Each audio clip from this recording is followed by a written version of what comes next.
नमस्कार, न्यूज़ 18 पंजाब हरियाणा देख रहे तमाम दर्शकों का मैं नामिका हरियाणा प्राइम में बहुत बहुत स्वागत करती हूं। सबसे पहले बात करते हैं आज इस बुलेटिन में, जहां गुरुग्राम के दौरे पर रहने वाले हैं मुख्यमंत्री नायब सैनी। तो कुछ ही देर में लाभार्थियों को उनकी ओर से बड़ी सौगात दी जाएगी। मुख्यमंत्री शहरी आवास योजना के तहत लाभार्थियों को सौगात देने जा रहे 2709 लाभार्थियों को घरों की चाबी आज दी जा सकती है, सीएम की ओर से सौंपी जाएगी। बता दें कि बादशाहपुर को विकास परियोजनाओं की भी सौगात देंगे। ऐसे में आज बड़ी सौगात सीएम की ओर से दी जानी है। सीएम नायब सैनी जो आज गुरुग्राम दौरे पर है, तो तकरीबन जो कि कहा जा रहा था कि 11 बजे उनकी ओर से ये कार्यक्रम में शिरकत की जाएगी। तो कुछ ही देर में अब लाभार्थियों को सौगात देने पहुंचेंगे।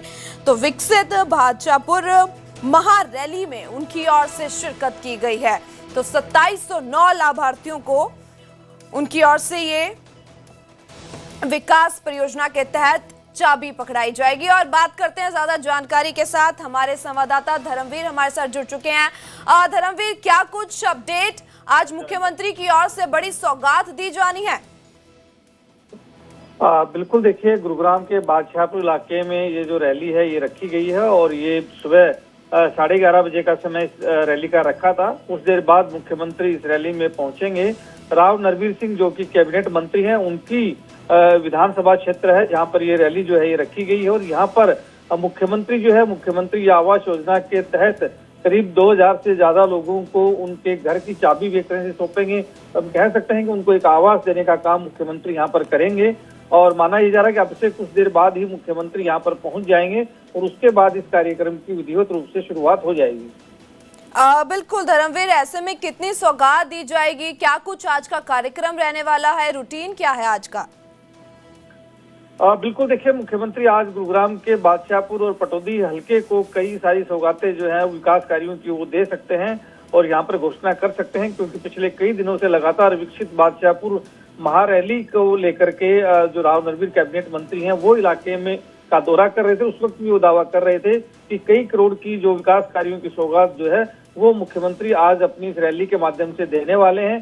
साथ ही मुख्यमंत्री शहरी आवास योजना के तहत 2709 जो लाभार्थी हैं उनको भी आवास की जो चाबियां हैं वो सौंपी जाएंगी। उनको भी एक तरह से हम कह सकते हैं कि नई सौगात जो है घर के रूप में मिलने वाली है। और साथ ही इलाके के लोगों को भी विकास कार्यों के रूप में नई सौगातें आज मिलेंगी और इसकी घोषणा खुद मुख्यमंत्री अब से कुछ देर बाद जब इस कार्यक्रम में पहुंचेंगे तो वो खुद करेंगे। 11 बजे का समय रखा गया था धर्मवीर, ऐसे में अब तक क्या कुछ अपडेट है, कब ये कार्यक्रम शुरू होगा और क्या कुछ अपडेट, और भी कोई बड़े ऐलान किए जा सकते हैं ऐसे में? बिल्कुल, देखिए जाहिर सी बात है कि बड़ी रैली इस इलाके में हो रही है, तो जाहिर सी बात है कि उम्मीदें हैं कि मुख्यमंत्री कई सारी बड़ी जो घोषणाएं हैं विकास कार्यों की वो कर सकते हैं। और ये दावा भी एक तरह से किया गया था कैबिनेट मंत्री की तरफ से कि कई सारी सौगातें आज मुख्यमंत्री देने वाले हैं।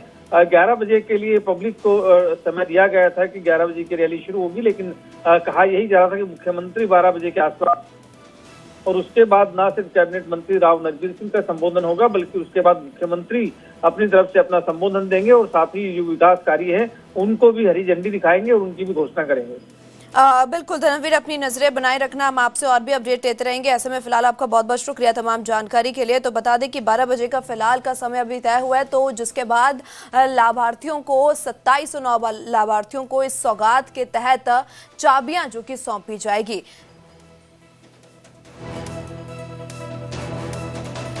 आगे बढ़ते हैं और बात करते हैं, मंगलवार को अब होगी हरियाणा कैबिनेट की बैठक। तो सुबह 11 बजे हरियाणा सचिवालय में यह बैठक होने जा रही है, जहां पे मुख्यमंत्री नायब सिंह सैनी की ओर से बैठक की अध्यक्षता की जाएगी।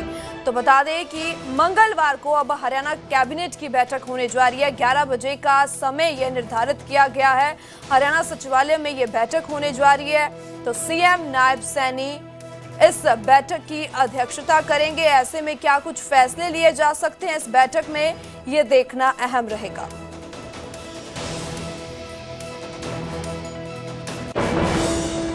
रुक करते हैं अगली खबर का। केंद्रीय गृह मंत्री अमित शाह से मिले हैं मुख्यमंत्री नायब सैनी। दिल्ली में मुख्यमंत्री की ओर से अमित शाह से मुलाकात की गई है। दोनों नेताओं के बीच में तकरीबन कई मुद्दों पर बात हुई है, कई मुद्दों पर चर्चा हुई है हरियाणा के विकास को लेकर और कई अहम मुद्दों पर बातचीत की गई है। और इसी के बीच ये तस्वीर भी सामने आई है जहां पे ये अहम मुलाकात देखने को मिल रही है। केंद्रीय गृह मंत्री अमित शाह से मुलाकात की तस्वीर, जहां पे मुख्यमंत्री नायब सैनी की ओर से ये मुलाकात की गई और हरियाणा के कई अहम मुद्दों पर बातचीत करते हुए भी नजर आए हैं।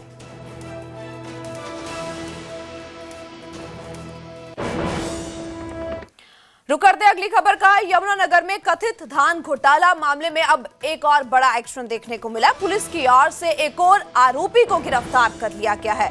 बता दें कि टेक्नीशियन अनिल कुमार को गिरफ्तार किया गया। आरोपी ने फर्जी गेट पास बनाकर यह फर्जीवाड़ा किया था, जिसके बाद अब एक और बड़ा एक्शन यहां पे सामने आया। मामले में अब तक हालांकि पहले ही 2 लोगों की गिरफ्तारी हो चुकी है।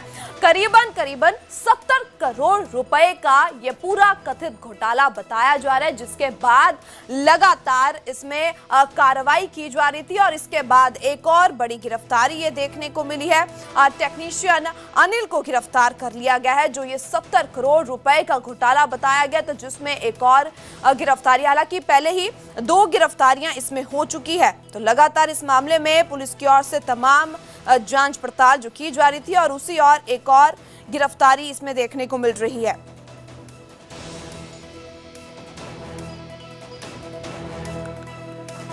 तो ज्यादा जानकारी के साथ हमारे संवाददाता परवेज खान हमारे साथ जुड़ चुके हैं। परवेज, ऐसे में एक और बड़ा एक्शन, एक और गिरफ्तारी, क्या कुछ ज्यादा जानकारी?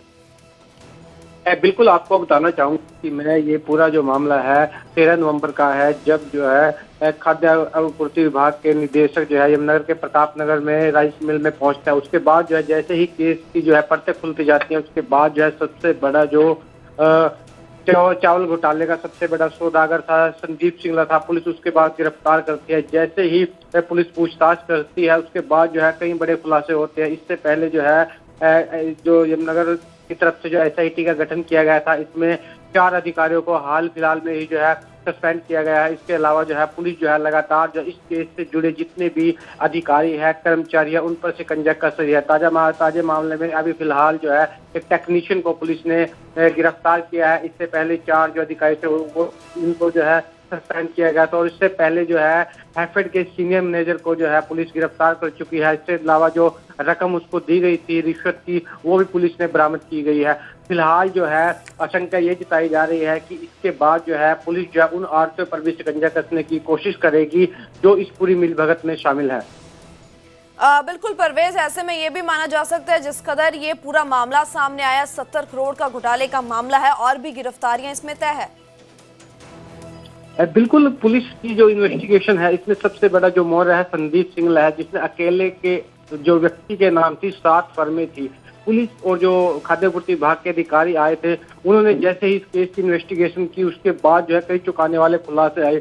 उसमें पता चला है कि किस तरह का फर्जीवाड़ा जो संदीप सिंगला ने जो है अधिकारियों के साथ मिलकर किया था। SIT के गठन के बाद परतें खुलती चली गई, उन अधिकारियों का नाम उजागर होता चला गया जो इस मिलीभगत के मुख्य चेहरे थे। फिलहाल जो है पुलिस जो है उन सभी अधिकारियों को अपने रडार में लिए हुए है जिन्होंने छोटी सी भी हेराफेरी की है। फिलहाल पुलिस का शिकंजा अधिकारियों पर है और उसके बाद जो है पुलिस के रडार पर वो आरती भी है जिन्होंने जो है अधिकारियों के साथ मिली भगत कर इतना बड़ा खेल खेला है। फिलहाल यह मामला 70 करोड़ तक पहुंचा है और उम्मीद है कि यह मामला और भी बड़ा फिलहाल हो सकता है।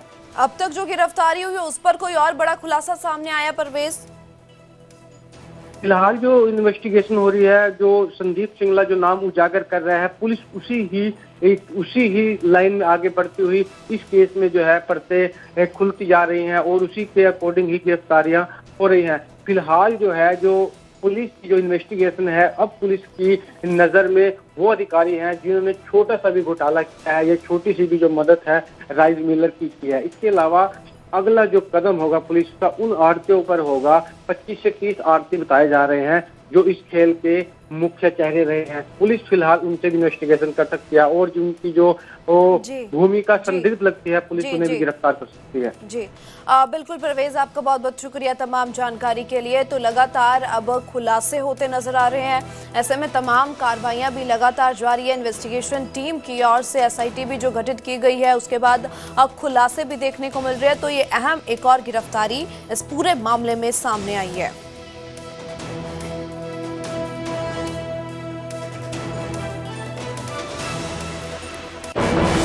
टेक्नीशियन अनिल कुमार को कल दिनांक 20/3/2026 को गिरफ्तार किया गया है और इसके ऊपर फर्जी गेट पास काटकर सरकार को लगभग 42 करोड़ रुपए का नुकसान पहुंचाने के आरोप हैं। इसके तक इस अभियोग में 2 आरोपी गिरफ्तार हो चुके हैं। अभी हम गहराई से पूछताछ के लिए और इसके द्वारा किस मोडस ऑपरेंडी से ये कार्य किया गया है, उसके लिए इसको माननीय न्यायालय में पेश करके पुलिस रिमांड हिरासत में। आगे बढ़ते हैं और बात करते हैं हरियाणा पुलिस के DSP के साथ। पंचकुला में सस्ती जमीन ठगी मामले में दिखाकर DSP के साथ लाखों रुपए की ठगी की गई है। मामले में पुलिस ने एक और आरोपी को गिरफ्तार किया है। रोडवेज का रिटायर्ड इंस्पेक्टर जो ये गिरफ्तार किया गया है आरोपी, तो एक और आरोपी की पहले ही गिरफ्तारी हो चुकी है। तो बता दें कि 6 लोगों ने मिलकर DSP के साथ ठगी की थी।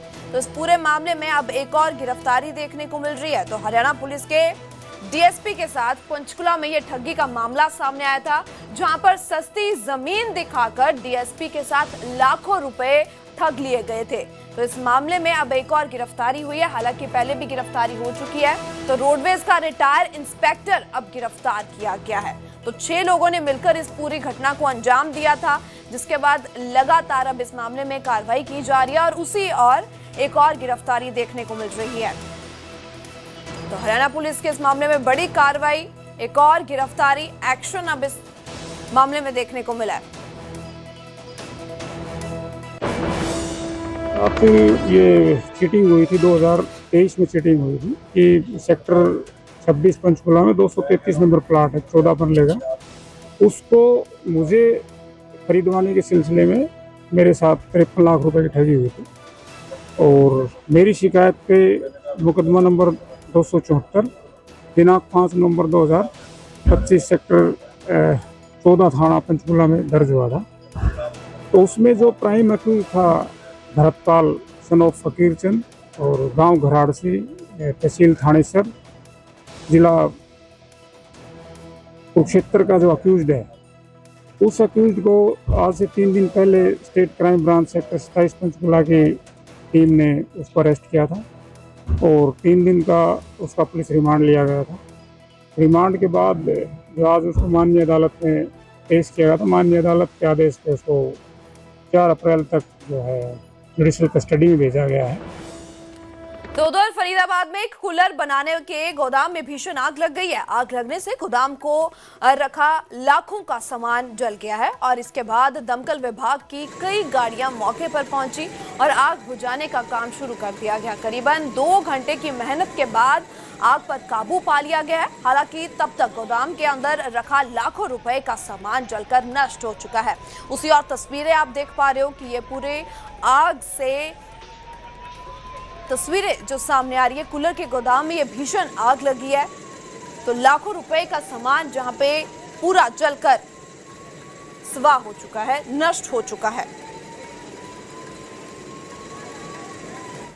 खबर पानीपत से, जहां युवक की चाकू मारकर हत्या कर दी गई। अज्ञात हमलावरों की ओर से हत्या की वारदात को अंजाम दिया गया है। इलाज के दौरान युवक की ओर से दम तोड़ दिया गया। वहीं अब पुलिस की ओर से आरोपियों की तलाश शुरू कर दी गई है।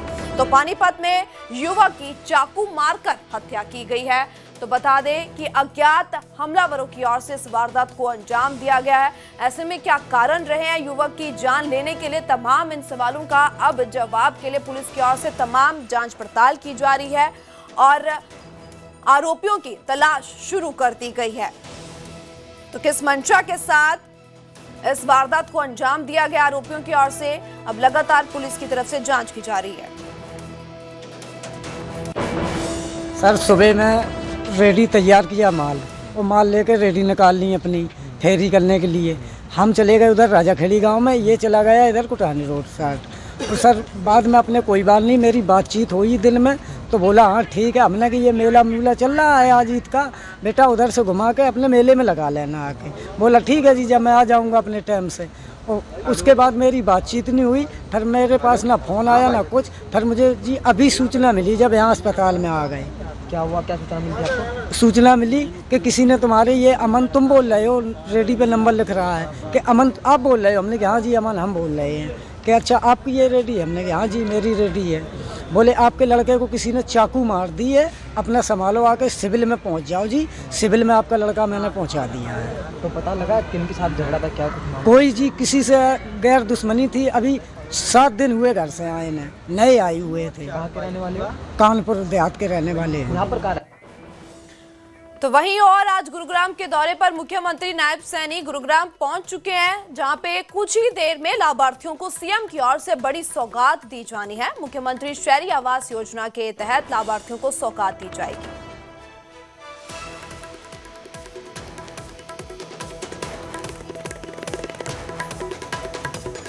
के लिए पधारे और दीप प्रज्वलन के माध्यम से हर घर तक ये रोशनी पहुंचेगी, क्योंकि मुख्यमंत्री जी का ये सपना भी है, ये संकल्प है। प्रदेश में एक भी हमारा अंत्योदय परिवार, एक भी गरीब परिवार अपने आशियाने के बिना ना रहे। उसका अपना घर हो, अपने छत हो, और उस अपने घर और अपनी छत में सामाजिक सुरक्षा के साथ वो अपना जीवन यापन करे। और मुख्यमंत्री महोदय ने, आपको मालूम ही है, पिछले साल ही ये संकल्प लिया कि हमारे ऐसे अंत्योदय परिवारों को जो घर मिलेंगे इस योजना के तहत, वो अच्छे सम्मानित प्रतिष्ठित जो हमारे डेवलपर्स हैं उनकी कॉलोनियों में वो घर मिलेंगे। मुख्यमंत्री महोदय की ये चाहत है। शुभम करोति कल्याणम आरोग्यम धन संपदा। मुख्यमंत्री महोदय ने सबके सुख सबके कल्याण, इस प्रदेश के विकास, विकसित हरियाणा बनाने के संकल्प को आस्था के साथ मन में रखते हुए दीप प्रज्वलित